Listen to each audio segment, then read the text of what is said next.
Hello à tous, j'espère que vous allez bien. Alors aujourd'hui nous allons continuer avec la troisième leçon sur le moteur graphique Unity. Donc je vous laisse réouvrir le projet, part 1 que nous avons créé précédemment, que nous avons commencé à coder. Et tout simplement de vous rendre sur la page de la troisième leçon sur Unity Learn.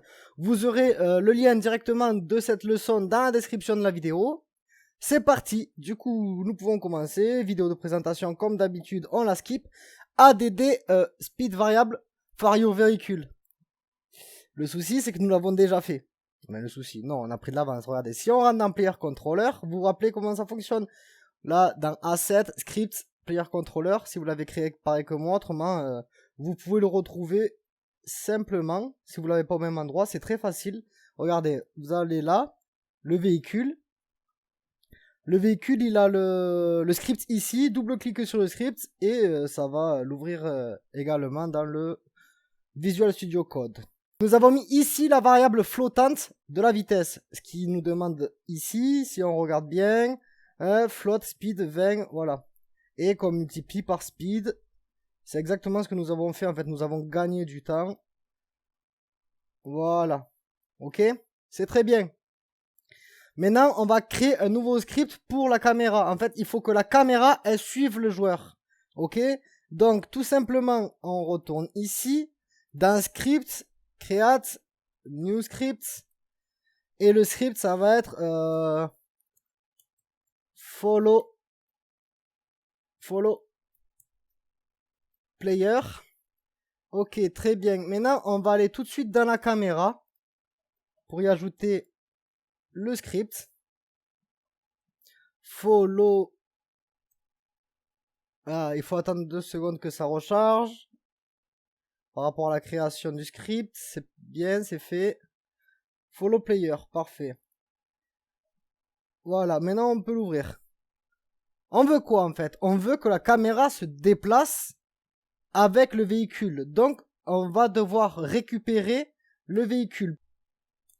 Du coup, ici, on va créer une variable publique de GameObject qu'on va appeler player. Ok. Ici, dans update, toujours pareil, on va lui dire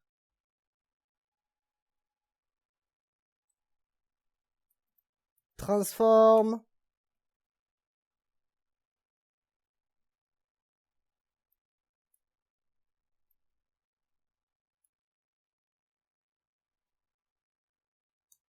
position est égal à player.transform.position. Mais là on a un souci en fait. On sait, là si on va dans Unity, ok, ça va pas fonctionner du tout. Pourquoi? Hop, on va dans main camera et vous allez voir non game object. Vous voyez player. Donc on prend ici le véhicule et on le glisse dans le game object. Là, la caméra, elle va suivre le mouvement du véhicule. Vous voyez? Hop. Elle est mal placée, certes, mais elle suit le mouvement du véhicule. Comment on peut bien la placer? Mais simplement en créant ce qu'on appelle un offset. C'est exactement la prochaine étape que on nous dit, si vous regardez bien ici. Parce que ici, c'est bon, c'est fait.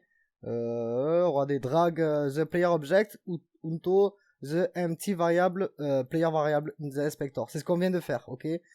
Donc maintenant on va ajouter un offset à la position de la caméra. Et c'est quoi un offset en fait? C'est un vector 3 en fait. Ça va être un vector 3 où c'est qu'on va toucher à une ou plusieurs variables sur les positions de x, y, z, sur les axes plutôt de x, y et z.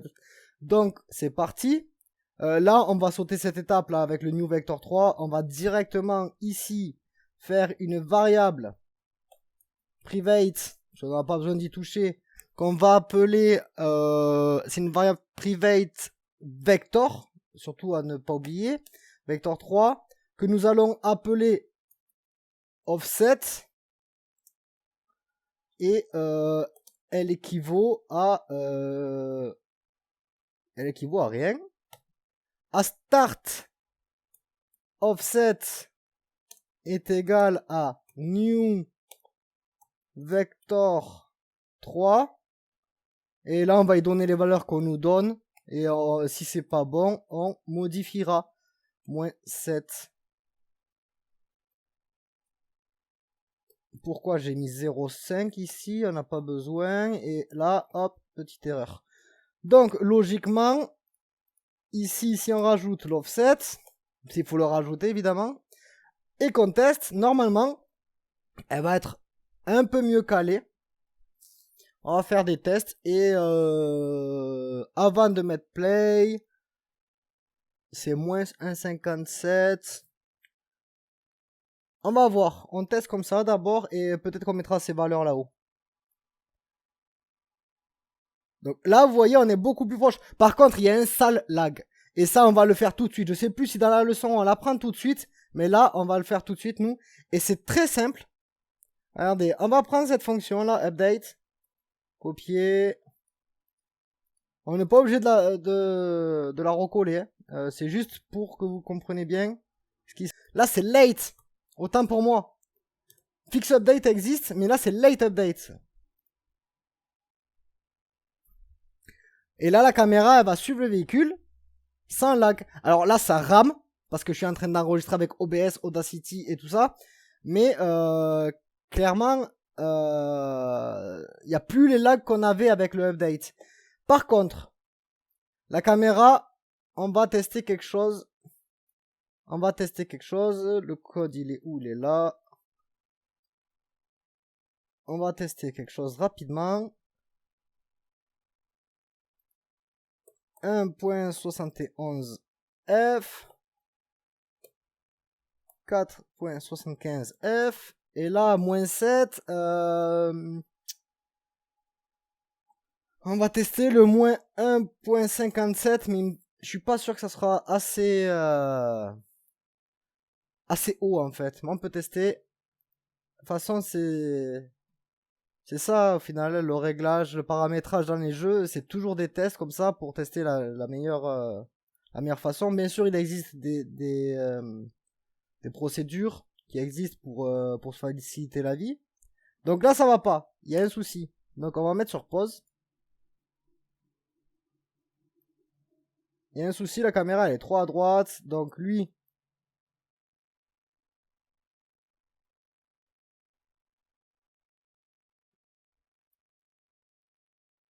Ok.